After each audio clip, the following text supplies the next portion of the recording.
Hello बच्चों, स्वागत है आप लोगों का इस नए लेक्चर में। आज हम लोग देखने वाले हैं रेखाएं और कोण का पार्ट 3, है ना। तो इसमें से कुछ क्वेश्चंस रह गए थे, आज हम लोग उसको सॉल्व करने वाले हैं। आइए देखते हैं। हमारा 3rd नंबर का क्वेश्चन है, नीचे दी गई आकृति में किरणों के नाम को लिखें। क्या टी प्रत्येक किरण का प्रारंभिक बिंदु है। हमें एक फिगर दिया हुआ है और कहा जा रहा है कि इनके किरणों के क्या करना है, नाम लिखना है, तथा ये भी बताना है कि क्या टी प्रत्येक किरण का क्या है, प्रारंभिक बिंदु है, स्टार्टिंग पॉइंट है ना। तो आइए अब हम लोग देखते हैं एक एक करके। सबसे पहले हमें क्या लिखना है, किरणों के नाम। तो इसमें किरण कितने हैं, किरण आप लोगों को हम पढ़ा चुके हैं पहले की वीडियो में कि किरण किसे कहेंगे। तो किरण जैसे कि यहाँ ये एंड, ये स्टार्टिंग पॉइंट है और यहाँ ये अनंत तक इस ओर जा रहा है। ये भी यहाँ स्टार्टिंग पॉइंट है और इस तरफ ये अनंत तक जा रहा है। तो इस फिगर में कितने किरण है, इस फिगर में 2 किरण है। कौन कौन है, टी ए और टी बी, है ना। इसका नाम टी एन भी दे सकते हैं, लेकिन हालांकि मेरा आगे का पॉइंट दिया हुआ है इसलिए हम क्या ले रहे हैं, टी बी ले रहे हैं। तो इसमें कितने किरण है, टी ए और टी बी, है ना। आइए एक एक करके हम दोनों का नाम लिखते हैं। पहला किरण का क्या नाम हो जाएगा, टी ए, और सेकेंड का क्या हो जाएगा, टी बी। क्यों, क्योंकि यहां से स्टार्ट हो रहा है और ये अनंत तक इस ओर जा रहा है, लेकिन यहाँ पे एक बिंदु दिया हुआ है ए, इसलिए इसका नाम क्या पड़ गया, टी ए। और सेकेंड में हमारा जो है ये टी से शुरू होकर कहां जा रहा है, इस ओर जा रहा है अनंत तक, लेकिन एक लास्ट बिंदु में दिया हुआ है वो क्या है, बी, है ना। इसके बाद भी कई बिंदु हो सकते हैं, इसके पहले भी कई बिंदु हो सकते हैं, लेकिन हमें नामकरण के लिए इस बिंदु की आवश्यकता है, इसलिए इसका क्या नाम पड़ गया, टी बी। और इसका सिंबल कैसे हो जाएगा, तो किरण का सिंबल इस तरह होता है ना। तो ये दोनों क्या हो गया, टी ए और टी बी इसका किरण। अब हमारा क्वेश्चन है, क्या टी प्रत्येक किरण का क्या है, प्रारंभिक बिंदु है। तो जैसा कि आप लोग यहां देख भी सकते हो कि टी से निकल के ही इस ओर जा रहा है और टी से निकल के ही इस ओर भी जा रहा है, तो टी ना हुआ स्टार्टिंग पॉइंट। तो इसीलिए इस क्वेश्चन का आंसर क्या हो जाएगा कि हाँ, टी प्रत्येक किरण का क्या है, प्रारंभिक बिंदु है ना। इसे हम लिख देंगे, हाँ टी प्रत्येक किरण का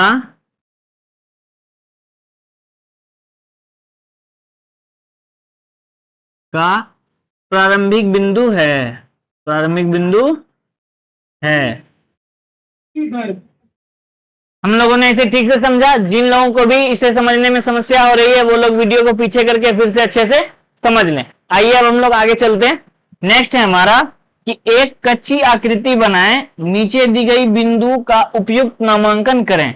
यहां हमें 4 क्वेश्चंस दिए हुए हैं इसमें, और सभी के लिए क्या बनाना है, हमें आकृति बनाना है। सभी के लिए क्या बनाना है, आकृति बनाना है। जैसे कि पहला है कि ओपी रेखा और ओक्यू रेखा बिंदु ओ पर मिलते हैं।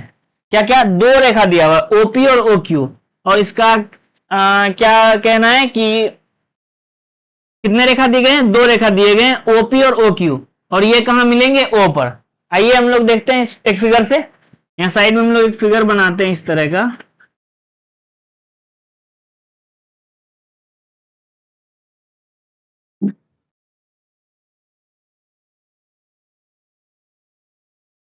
इस तरह का हम लोग फिगर बनाते हैं और इस पॉइंट को हम लोग नाम दे देते हैं ओ, इसको नाम दे देते हैं पी, और इसे नाम हम क्या दे देते हैं, क्यू। तो ये हो गया ओपी और ये हो गया ओ क्यू, है ना। और ये दोनों क्या है, ये दोनों रेखा है, और किस पॉइंट पे मिल रहे हैं, ओ पर मिल रहे हैं, है ना। इस तरह का फिगर हम लोगों ने बना दिया कि ओपी और ओ क्यू कहां मिल रहा है, बिंदु ओ पर, है ना। अब आइए हम लोग नेक्स्ट देखते हैं। नेक्स्ट के लिए क्या करते हैं, हम लोग इसे इरेज कर देते हैं। इसी जगह हम लोग दूसरा क्वेश्चन भी, दूसरे क्वेश्चन का फिगर भी बनाएंगे।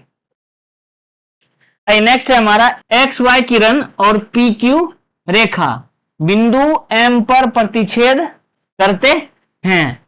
तो पी क्यू क्या है, रेखा है, और एक्स वाई किरण है। ये कहां प्रतिच्छेद कर रहा है, एम पर। तो सबसे पहले हम क्या करते हैं, एक पी क्यू रेखा बनाते हैं। ये क्या हो गया, रेखा हो गया, इसका क्या नाम है, पी क्यू। तो पी क्यू रेखा हम लोगों ने बना दिया। अब हमें क्या बनाना है, किरण एक्स वाई। क्या बनाना है, किरण एक्स वाई। एक किरण हम लोग बना लेते हैं इस ओर। ये हो गया इसका स्टार्टिंग पॉइंट, और यहाँ पे y हो गया। और किस पॉइंट पर ये मिल रहा है, प्रतिच्छेद कर रहा है, तो पॉइंट M पे। जैसा कि क्वेश्चन में भी कहा गया था कि एक्स वाई किरण जो है वो PQ रेखा पर कहां पे प्रतिच्छेद करना चाहिए, बिंदु M पर। कहां पे, बिंदु M पर। तो इस तरह से तो इस तरह से आप लोग देख सकते हैं कि ये PQ जो है रेखा जो है, इस पे कौन प्रतिच्छेद कर रहा है, एक्स वाई किरण। और कहां पे प्रतिच्छेद कर रहा है, बिंदु M पर, है ना। इस तरह से हम दूसरा भी समझा। अब हम लोग तीसरा समझेंगे। आइए पहले इसे मिटा लेते हैं।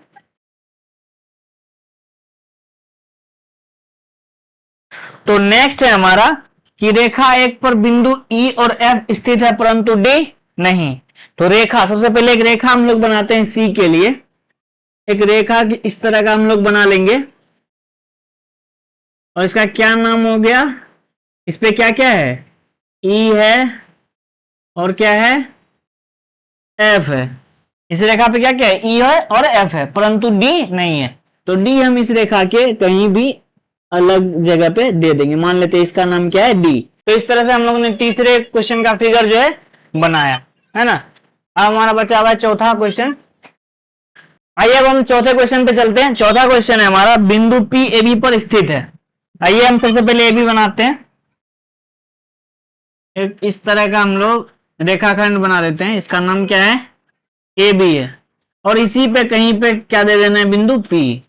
तो ये चौथे क्वेश्चन का फिगर ये रहा हमारे सामने। तो अब हम लोग इस पार्ट का पांचवा क्वेश्चन देखने वाले हैं। तो आइए चलते हैं। पांचवा क्वेश्चन है हमारा, निम्न के नाम लिखें। तो नीचे जो एक आकृति दिया हुआ है इसमें से ही हम लोगों को सभी चीज लिखना है ना। आइए हम लोग चलते हैं। कह रहा है 5 बिंदुओं के नाम। तो बिंदु कहां कहां है, तो D है, E है, उसके बाद O है, B है और C है।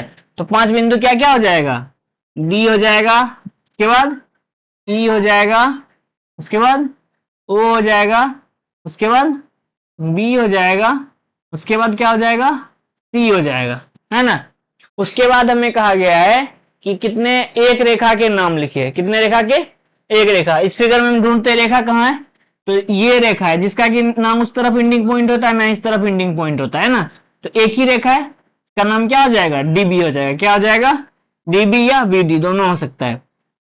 तो एक रेखा का नाम क्या हो जाएगा, DB। और इसके ऊपर इस तरह का साइन दे देना है कि ये रेखा है। उसके बाद क्या कह रहा है क्वेश्चन में, 4 किरणें। क्या कह रहा है, 4 किरणें। तो किरण क्या होता है कि वो स्टार्टिंग पॉइंट उसका एक होता है और दूसरे तरफ कोई एंडिंग पॉइंट नहीं होता है, वो आगे बढ़ते रहता है। मान लेते हैं इसमें हमें क्या कह रहा है, 4 किरणें लिखने। तो किरण जो है, जैसे कि ED हो सकता है किरण, OD हो सकता है किरण, OB हो सकता है, OC हो सकता है ना। तो इस तरह से ये किरणें हो सकती है। आइए हम एक एक करके लिखते हैं। 4 किरणें। तो सबसे पहले हम क्या ले लेते हैं, ED लिख लेते हैं। ED लिख लिए। उसके बाद क्या है, हम लोग OD लिख सकते हैं। उसके बाद हम लोग OB लिख सकते हैं। और हम लोग क्या लिख सकते हैं, OC लिख सकते हैं। क्या ले सकते हैं, OC, है ना। इस तरह से हमने ED, OD, OB और OC लिया, है ना। आइए अब नेक्स्ट है हमारा 5 रेखाखंड। नेक्स्ट क्या है कि 5 रेखाखंडों के नाम लिखें। रेखाखंड क्या होता है कि 2 पॉइंट को मिलाने वाला जो रेखा होता है उसी को कहते हैं। जैसे क्या क्या हो जाएगा, D हो जाएगा, EO हो जाएगा, उसके बाद OB हो जाएगा और OC हो जाएगा। और एक और है, तो हम लोग बीच वाला भी बिंदु ले सकते हैं, जैसे कि EB ले सकते हैं या फिर जो है OD ले सकते हैं। इस तरह से चलिए देखते हैं। 5 रेखाखंड। सबसे पहले क्या लेंगे, D लेंगे, उसके बाद EO लेंगे, उसके बाद DO भी ले लेंगे, इसके बाद क्या हो जाएगा, OC हो जाएगा, और फिर क्या हो जाएगा, OB हो जाएगा। तो इस तरह से हम लोगों ने 5 रेखाखंडों के नाम को भी देखा, है ना। अब हम चलते हैं नेक्स्ट। नेक्स्ट है हमारा, नीचे की आकृति में O एक किरण है। यह O से शुरू होती है और बिंदु A से गुजरती है। यह बिंदु B से भी गुजरती है। इसमें कह रहा है कि ये एक आकृति जो है, यहाँ पे OA क्या है, एक किरण है। ये जो है O से शुरू हो रहा है और जो है ये बिंदु B से भी गुजर रहा है और बिंदु A से भी गुजर रहा है। यही है क्वेश्चन। आइए अब हम नेक्स्ट क्वेश्चन में क्या कह रहे हैं, क्या हम इसे OB नाम दे सकते हैं। कह रहा है क्या हम इसे ओ बी नाम दे सकते हैं? तो आप सभी को पता है कि किरण क्या होता है, डायरेक्शनल होता है। किरण क्या होता है, डायरेक्शनल होता है। उसका एक स्टार्टिंग पॉइंट होता है और दूसरे तरफ उसका कोई एंडिंग पॉइंट नहीं होता है, वो कई सारी अन्य पॉइंट से, बिंदुओं से होकर गुजरता है ना। तो इसीलिए हम सिर्फ स्टार्टिंग पॉइंट से मतलब रखेंगे। जैसे स्टार्टिंग पॉइंट हमारा क्या है, ओ, बाकी इसके बीच में कई सारे जो है बिंदु हो सकते हैं, है ना। तो हम चाहे तो अगर यहाँ पे बिंदु जेड रहता या बिंदु पी रहता या बिंदु क्यू रहता तो हम इसे ओजेड भी नाम दे सकते थे, ओपी भी दे सकते थे और ओक्यू भी दे सकते थे। यहां हमें कह रहा है क्या हम इसे ओ भी नाम दे सकते, बिल्कुल दे सकते हैं, क्योंकि सिर्फ हमें स्टार्टिंग पॉइंट से मतलब है। हम ओबी तक जाएंगे फिर भी ये इंडिकेट किरण को ही करेगा, हम ओए तक जाएंगे फिर भी ये इंडिकेट जो करेगा वो किसको करेगा, किरण को ही करेगा, है ना। इसीलिए हम ओए को जो है ओबी नाम दे सकते हैं, ना, क्योंकि ये क्या होता है, डायरेक्शनल होता है। तो इसलिए हम यहां लिख देंगे ओए को ओबी नाम दिया जा सकता है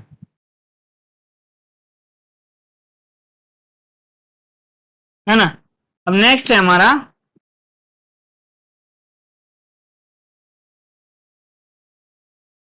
हमारा, क्या हम ओए को एओ लिख सकते हैं? अब कह रहा है, इसे हम हटा लेते हैं।